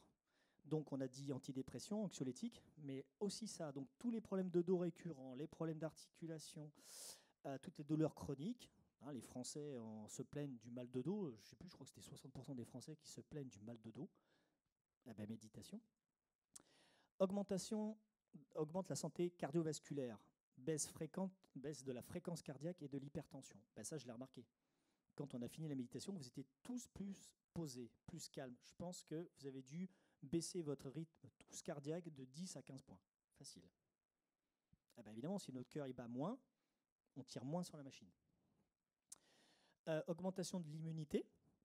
Donc ça, en fait, c'est presque de l'énergétique, c'est-à-dire qu'on est plus calme mentalement, on est moins dans ses émotions, ou au moins on les perçoit plus. Eh bien, ça fait augmenter notre taux vibratoire intérieur, et faisant augmenter notre taux vibratoire, ça fait monter notre immunité. Donc, on est moins sensible aux maladies. C'est comme ça que ça fonctionne. Favorise un meilleur sommeil. Bah oui, parce qu'en faisant de la méditation, et tous les gens qui ont baillé l'ont ressenti, en fait, on sécrète de la mélatonine, l'hormone du sommeil. Et un bienfait qui serait peut-être l'opposé, c'est augmente la libido. Ça, bon, je ne le mets pas en entreprise, hein, évidemment, parce que l'entreprise n'est pas faite pour ça, mais c'est un vrai plus sur la libido. Ben, ça paraît logique, parce qu'on est plus dans son corps. La libido, c'est quand on est dans son corps. Hein. Quand on n'est pas dans son corps et qu'on n'est pas ancré, ben, la libido, elle disparaît. Hein. Alors, là, je vous propose un protocole que vous pouvez mettre en application dans vos entreprises de méditation. Alors, ce n'est pas de méditer sur les tables en tailleur, hein, c'est juste que la photo, je la trouve marrante. Déjà, c'est qu'il faut trouver un lieu fermé, un bureau fermé, au calme, où il n'y ait pas de téléphone dedans. Déjà, première chose, pas besoin d'être très grand. La fréquence, pour moi, c'est minimum 1 fois par jour. Comme je vous l'ai dit, en fait, déjà, quand on veut commencer à méditer, il faut au moins méditer pendant 1 mois, d'affilée tous les jours. Parce que si vous méditez 1 fois tous les 3 jours pendant 3 mois, il n'y aura pas l'effet en fait, d'apprentissage neurologique. Le cerveau a besoin de répéter les choses pendant au moins 1 mois pour que ça rentre dans l'habitude et dans la routine quotidienne. C'est obligatoire. Ça, ce que je vous dis, ça, c'est valable. Tous les thérapeutes vous le diront, peu importe, faut faire au moins 1 mois. On dit 21 jours, mais moi, j'aime bien faire le mois. Donc 1 fois par jour, pourquoi pas pendant une pause. La durée, 5 minutes par jour. C'est pas violent. Hein. 5 minutes dans la journée, c'est pas violent. On peut l'augmenter progressivement si on a un groupe. Et on peut demander au groupe, est-ce qu'on peut monter de 5 à 7, de 7 à 10, et ainsi de suite. Mais 5 minutes, franchement, on ne peut pas dire que c'est beaucoup. Alors après, il y a des gens qui vont vous dire qu'ils n'ont pas le temps dans la journée, 5 minutes.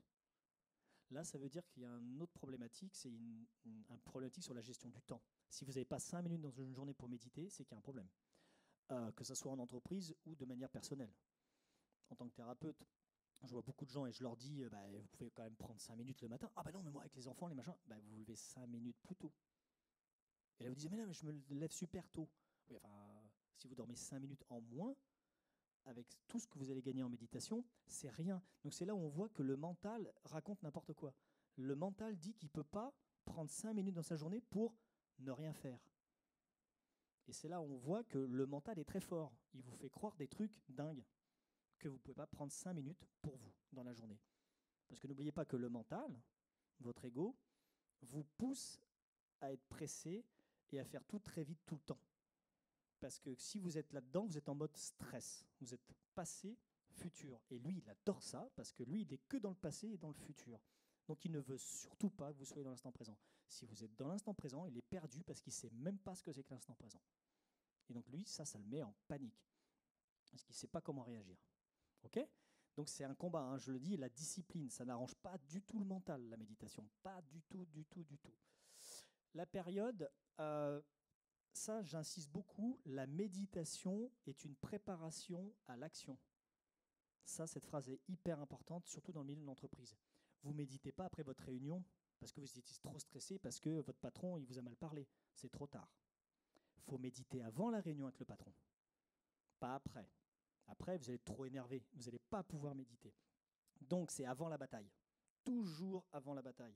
Donc, c'est soit au tout début de la journée, soit avant l'après-midi, mais c'est jamais après. OK ? Donc, à vous de savoir quand, mais avant l'action. Donc, c'est à l'arrivée au bureau, avant une réunion importante, avant de rentrer chez soi. Ça peut être juste avant de rentrer chez soi. Ou alors quand vous rentrez chez vous aussi, ça peut être ça, c'est avant de commencer à préparer à manger, vous méditez et vous préparez à manger après. La méditation est une préparation à l'action. Toutes les méditations qui sont post pour faire dormir et tout ça, pour moi, c'est pas de la méditation, c'est autre chose. C'est de la relaxation, c'est des choses, mais c'est pas de la médite. Les méthodes que je préconise dans l'entreprise, c'est des méthodes simples. Donc la méditation guidée. C'est-à-dire que quelqu'un parle, une application ou autre. Donc ça va être balayage corporel, respiration. Je vous préconise des applications, mais on en parlera après, de type Petit Bambou ou Mind. Il y en a plein. Et surtout, il faut prendre une voix qui vous plaise. Si la voix de Petit Bambou ne vous plaît pas, changez d'application. Par exemple, Mind, c'est une voix d'un anglais. Si vous aimez un accent anglais sympa, vous pouvez prendre ça. Mais il ne faut pas que la voix vous bloque. Pareil, est-ce que c'est une voix de femme, une voix d'homme ? Vous choisissez. Et non guidé, ça c'est pour moi, c'est pour ceux qui ont déjà l'expérience de la méditation. Donc clairement, en entreprise, on ne commencera pas par ça. Parce que les gens vont s'endormir, ils ne vont rien comprendre, ils ne vont pas savoir quoi faire. Donc pour moi, c'est guidé. Et surtout, discipline n'arrange pas le mental, il faut rester discipliné. on ne peut progresser que si on est discipliné. Alors, je sais que les gens n'aiment pas toujours entendre ça, mais c'est valable pour tout. Si vous lâchez tout le temps, vous n'avancerez pas à grand-chose. Donc à un moment donné, si on se fixe un objectif, il faut le garder jusqu'au bout. Pour commencer la méditation, je vous invite, pour ceux qui n'en ont jamais fait, à acheter ce livre absolument fabuleux, Le pouvoir du moment présent, d'Eckhart Tolle, qui est assez incroyable.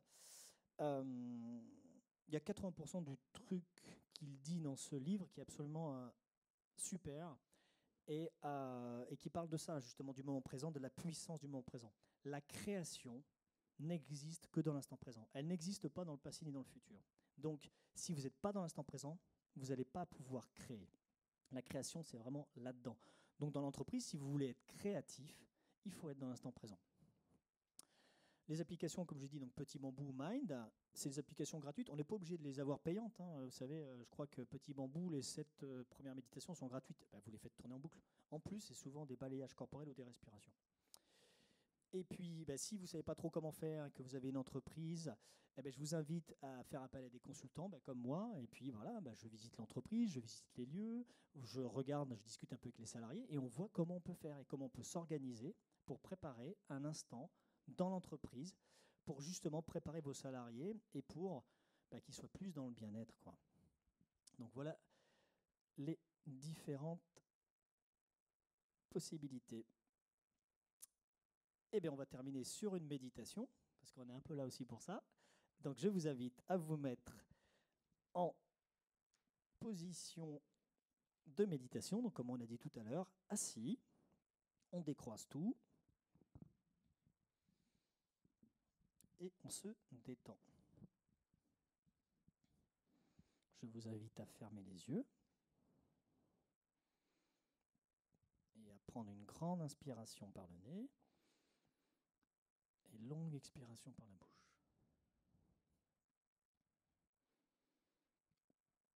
Nouvelle grande inspiration par le nez. Et longue expiration par la bouche en se relâchant et en relâchant bien les épaules.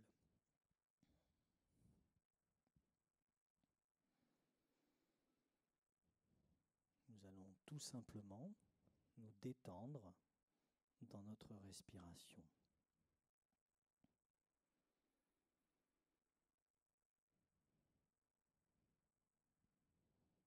Ressentons cette respiration avec le mouvement du ventre à l'inspire et à l'expire. On peut légèrement exagérer l'inspire et l'expire pour voir le ventre bouger encore plus. Et mettons notre attention sur la respiration par le bas de notre ventre. Pas par les côtes ou la gorge, mais vraiment par le bas. On peut même mettre une main sous notre nombril pour bien sentir notre ventre bouger.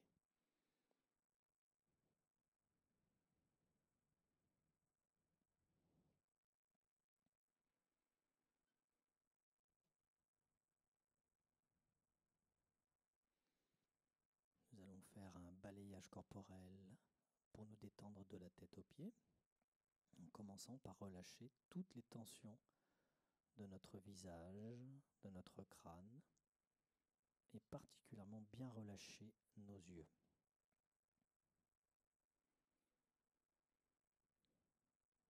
Détendons notre mâchoire.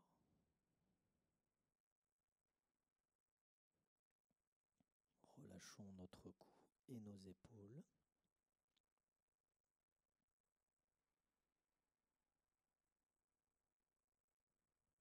Détendons notre buste, notre ventre et tout notre dos.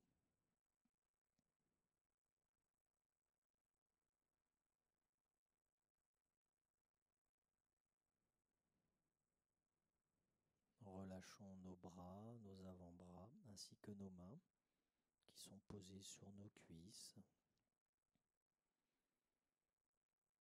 Ressentons les contacts de nos mains avec nos cuisses. Est-ce qu'on sent du chaud, du froid? Est-ce que cela fourmille? Est-ce que cela picote? Ne jugeons pas ce que nous ressentons, juste on y porte notre attention.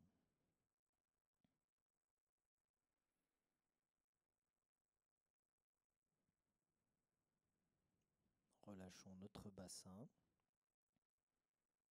nos cuisses, nos genoux et nos mollets.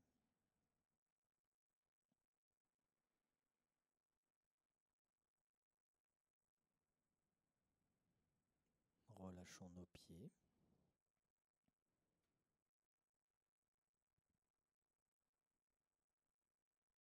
Qui sont bien posés à plat au sol. Nous sommes entièrement relâchés de la tête aux pieds. Nous sommes ici et maintenant dans cette pièce.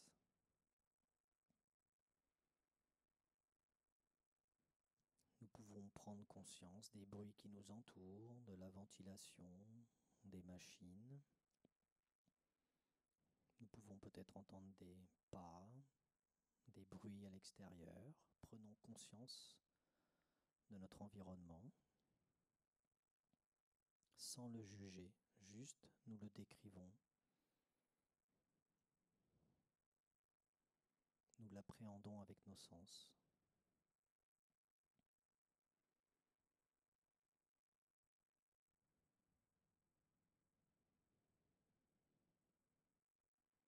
Nous allons maintenant respirer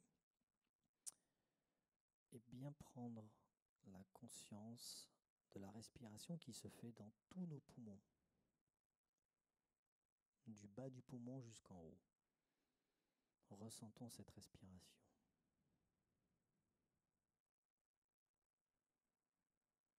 Ressentons tout, l'entièreté du poumon. Nous allons augmenter maintenant notre capacité de respiration et faire que c'est tout notre tronc qui respire, comme si nos poumons avaient pris la place de tout notre tronc, depuis notre bassin jusqu'à notre cou. Ressentons la respiration qui prend tout cet espace maintenant. Cette respiration est plus profonde et nous détend encore plus.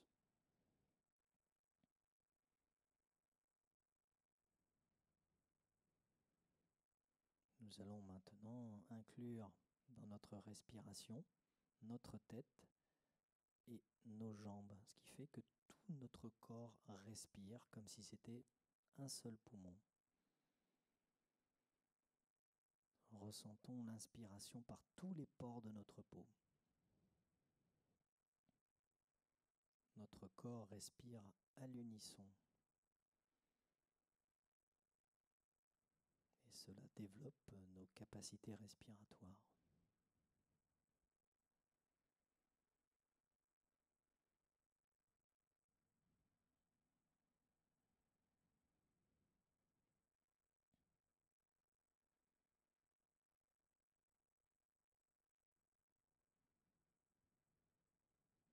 Une fois que nous sentons tout notre corps respirer, nous allons maintenant prendre conscience de la pièce dans laquelle nous sommes, ses murs, son plafond, le sol, et nous allons augmenter nos capacités respiratoires à la taille de la pièce, comme si nos poumons prenaient toute la place de la pièce.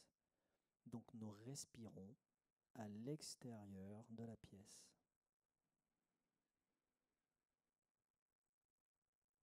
Nous sommes la pièce et nous respirons même l'air frais de dehors.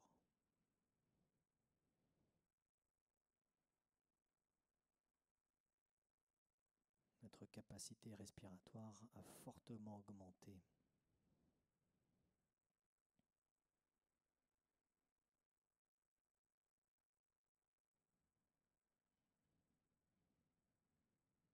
Nous allons maintenant augmenter encore notre capacité de respiration et nous allons respirer comme si nous étions tout le bâtiment. Donc nous prenons tout l'air à l'extérieur du bâtiment, en haut, sur les côtés.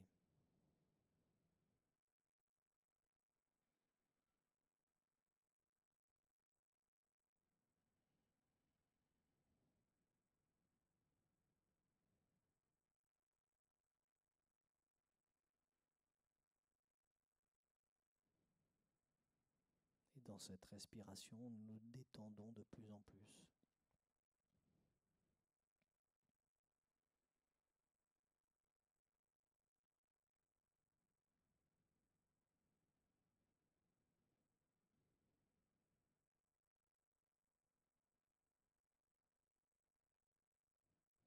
Nous allons maintenant diminuer notre espace de respiration et revenir simplement dans la pièce.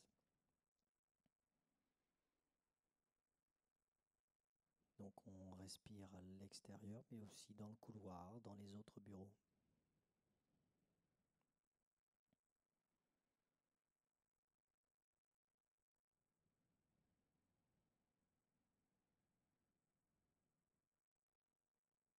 Nous allons encore diminuer notre espace et nous allons revenir à tout notre corps. C'est tout notre corps qui respire dans la pièce, ici et maintenant.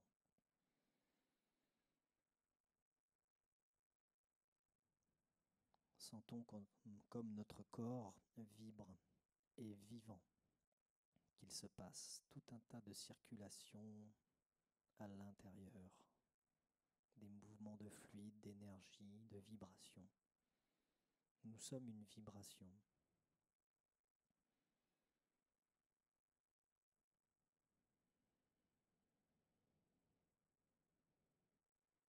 Si vous avez des pensées vagabondes, vous les observez et comme des nuages dans le ciel, vous les laissez partir tranquillement et vous revenez à votre respiration tout simplement.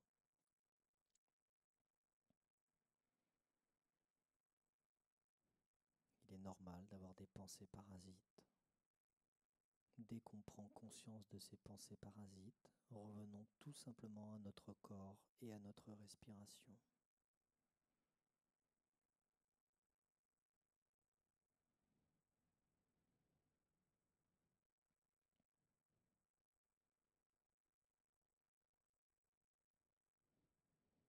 Et revenons maintenant à la respiration de nos poumons. Et sentons comme nos poumons respirent mieux qu'avant. Se sont développés à la taille même du bâtiment et que notre capacité respiratoire est bien supérieure à avant. Sentons la détente dans notre corps et dans nos poumons.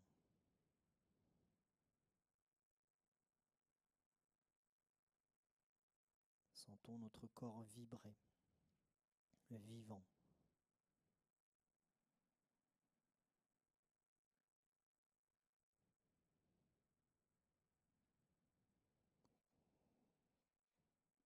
Nous pouvons maintenant prendre une grande inspiration par le nez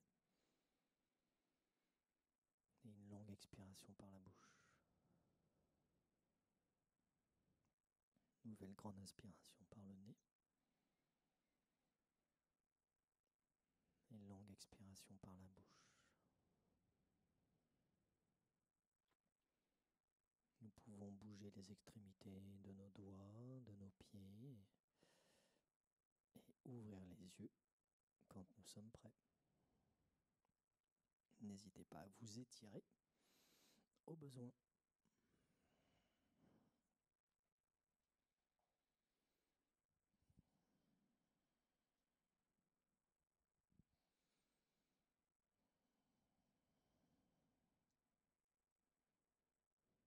Ah, on sent que cette méditation était plus profonde que la précédente. Est-ce que quelqu'un veut partager quelque chose sur cette méditation que je vais appeler une méditation respiration développée? Est-ce que quelqu'un veut partager quelque chose sur des sensations, sur comment il est maintenant? Oui.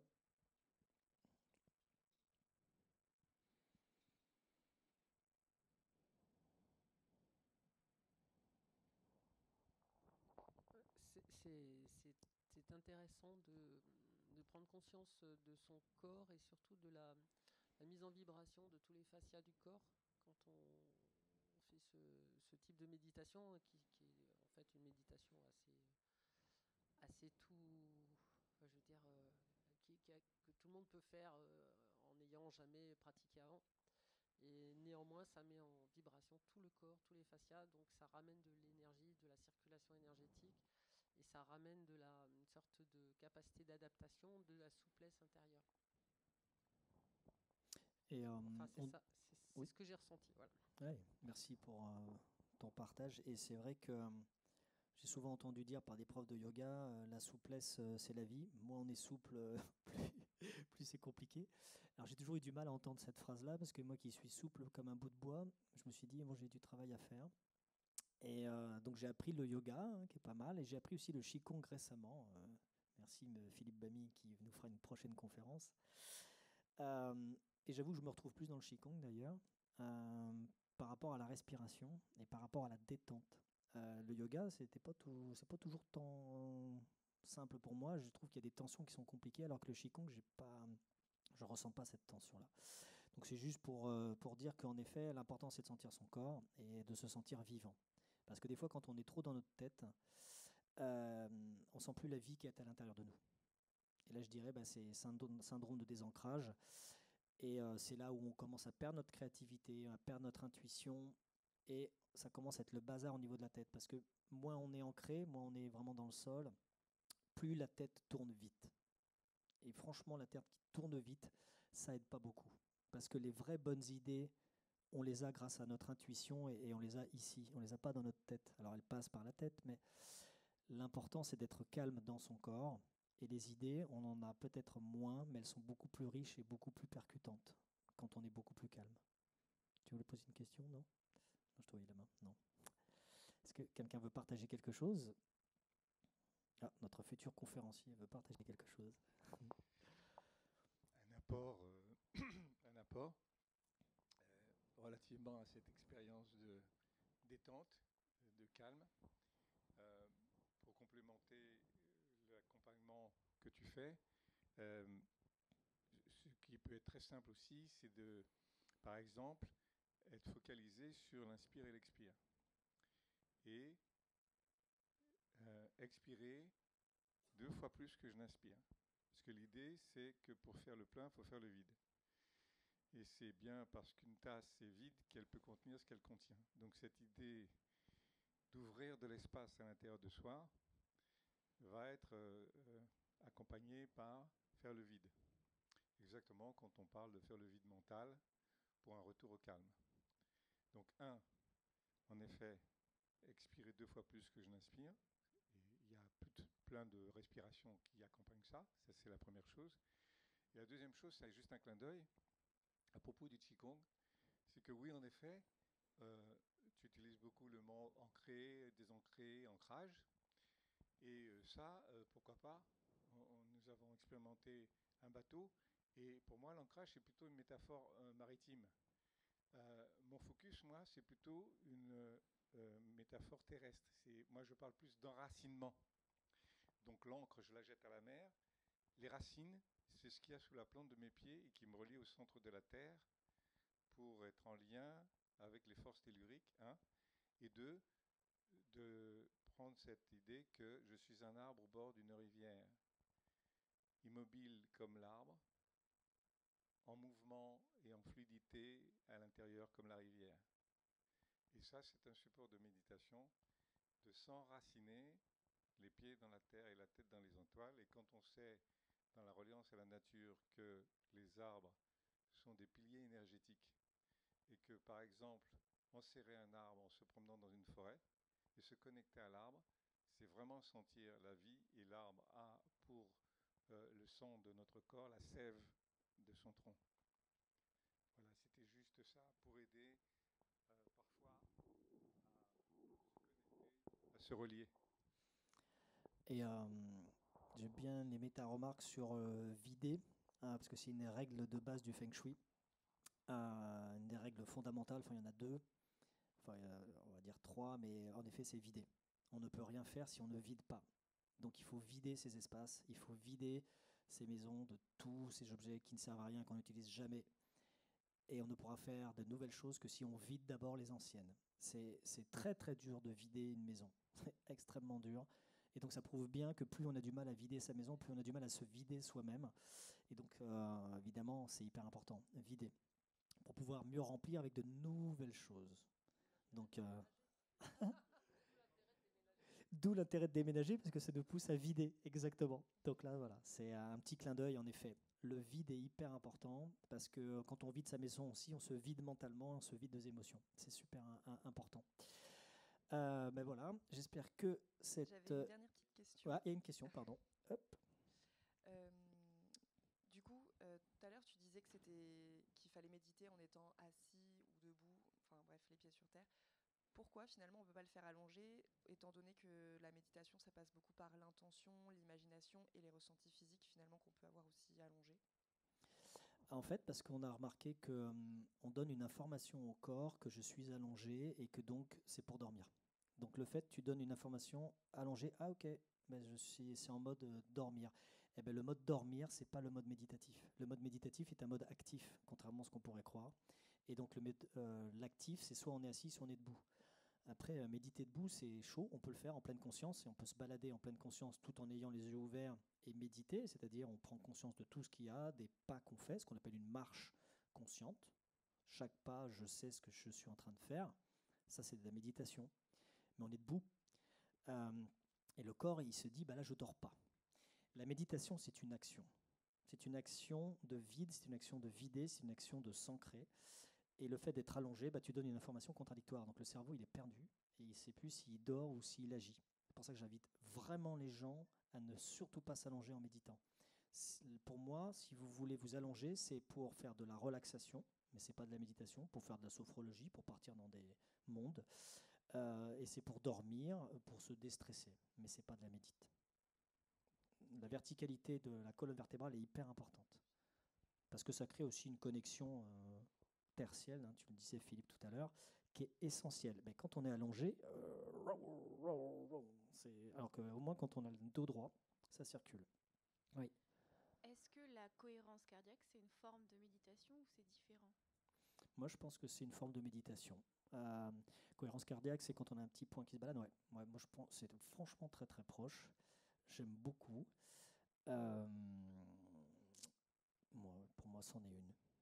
Et peut-être simple aussi. C'est simple parce que c'est visuel. Après, là où je ne suis pas hyper fan de la cohérence cardiaque, c'est qu'on voit un écran et on est obligé d'ouvrir les yeux. Pas nécessairement. Tu peux avoir un bip en fait qui te guide quand tu inspires. Ah ok, d'accord. Je ne connais pas celle-là. Mais je préfère plus quand on a les yeux fermés, parce que le problème, c'est que dès qu'on a les yeux ouverts, les yeux sont attachés au cerveau et la première chose qu'on fait, c'est mental. Alors quand on ferme les yeux, on est plus à soi. D'ailleurs, au Qigong, quand on ferme les yeux, c'est multiplié par 10 les sensations corporelles. À peu près, moi, c'est ce que je ressens. Donc, il vaut mieux fermer les yeux. D'ailleurs, au yoga aussi, on nous préconise souvent de fermer les yeux. Parce que notre mental est tellement puissant. Cette machine, elle est très bien faite, mais elle fout le bazar aussi. Donc, vaut mieux fermer les yeux. Donc, oui, une cohérence cardiaque avec du son, pourquoi pas. Ouais. Une autre question, oui. Oui, enfin, c'est plus un complément d'information, parce que je pratique aussi la cohérence cardiaque et donc la méditation de pleine conscience. Et je voulais juste rajouter qu'il y a, c'est comme pour la méditation, la cohérence cardiaque, au départ, c'est avec des guides, donc la petite bille ou peu importe. Et après, effectivement, c'est intégré dans le corps. Et il y a des études qui ont été faites, de mémoire, c'est avec Mathieu Ricard, qui précisent que 5 minutes de cohérence cardiaque aboutit au même résultat que 20 minutes de méditation. Parce qu'en fait, on coupe vraiment le système nerveux central, autonome, pardon. Donc du coup, il y a un réalignement qui se fait de façon quasi systématique. Donc a priori, 20 minutes de médite égale, c'est quand même assez extraordinaire. Et moi j'ai fait la cohérence cardiaque après la méditation, je me suis dit mais quel dommage de ne pas avoir fait l'inverse, parce que je trouve que c'est c'est plus facile de méditer quand on a découvert et pratiqué la cohérence cardiaque. Voilà, je voulais partager mon expérience. Oui, parce que la cohérence cardiaque, en fait, fait appel à ce qu'on appelle le mental inférieur, c'est-à-dire qu'on met en pilote automatique le mental inférieur qui, lui, nous pollue tout le temps, le fameux mental, l'ego, le blablabla, par opposition au mental supérieur qui, lui, est intuitif et créatif. Le mental inférieur, si on lui donne une babale à manger, hop, il se calme. Donc je pense que c'est pour ça qu'on rentre plus vite dans la méditation et c'est beaucoup plus efficace, parce qu'on lui a donné un nonos à mordre. Et du coup, on peut être dans la méditation. Et c'est pour ça que les débutants, je ne les invite pas du tout à faire des méditations non guidées et de faire tout seul. C'est trop dur. Oui. Alors, moi, je suis d'accord avec madame pour la cohérence cardiaque, parce que là, effectivement, la petite babale, c'est vraiment c'est mettre le doigt dans, enfin, c'est la partie visible de l'iceberg de la cohérence cardiaque. Je pense que si vous voulez en savoir plus sur la cohérence cardiaque, je vous invite à lire les ouvrages du docteur Joe Dispenza. Oui. Et là, on est vraiment dans la cohérence cardiaque, et ce qui se passe vraiment quand on fait de la cohérence cardiaque, et c'est pas juste regarder une petite babale. Donc ça, c'est le début. C'est le début pour c'est le début du début. Voilà. Ouais, je suis c'est pour mettre le pied dedans. Mais après, on est dans une autre dimension qui est beaucoup, enfin, qui va vers des dimensions plutôt infinies. Et en effet, ça c'est quelque chose que j'ai remarqué, c'est-à-dire qu'il y avait différents degrés de méditation, comme il y a différents degrés de conscience, et qu'en effet, au début, il faut commencer petit, il ne faut pas se mettre des pressions trop énormes, il faut faire une petite marche. Donc la petite marche, c'est petit bambou, 5 minutes, hop, c'est très bien. Si vous ne faisiez rien avant, c'est génial. En effet, cohérence cardiaque, ça ne prend pas beaucoup de temps. Moi, j'invite vraiment à la simplicité pour être efficace.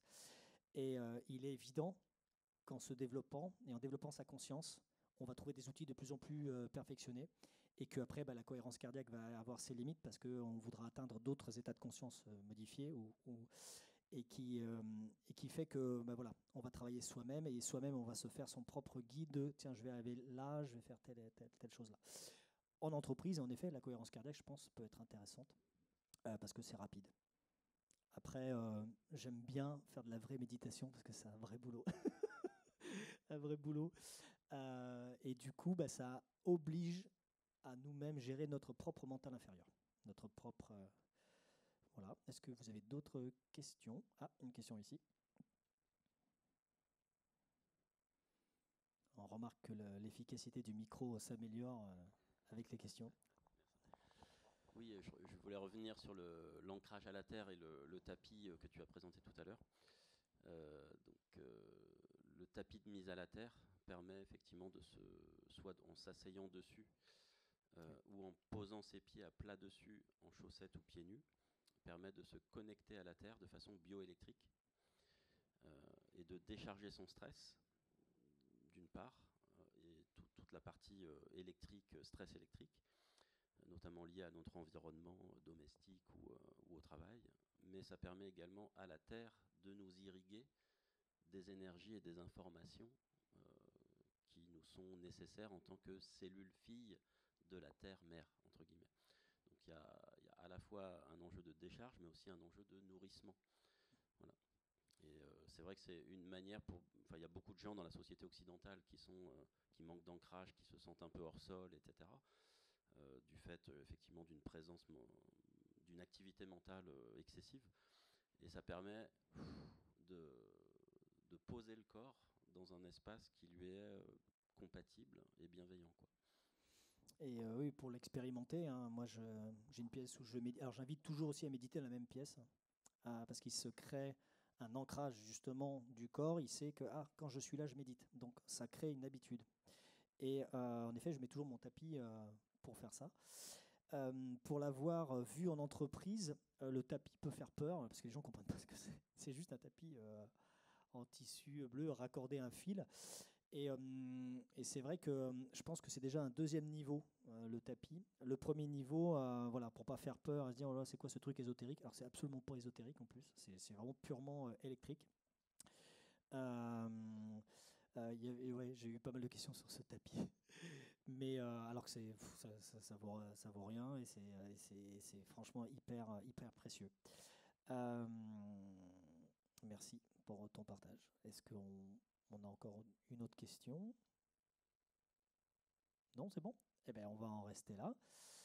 Eh bien, en tout cas, merci pour votre présence et merci pour cette deuxième conférence. Raphaël, le mot de la fin? C'est moi qui te remercie parce que du coup, par ta conférence, j'ai su comprendre que la méditation est un outil puissant et accessible. Donc, c'est pas un luxe, mais accessible pour mieux vivre nos journées professionnelles. Donc, merci pour ces clés concrètes qui vont permettre d'en faire un allié. Eh ben, merci à toi si ça a pu t'apporter quelque chose. J'en suis fort heureux. Eh ben, merci. À bientôt, donc en octobre.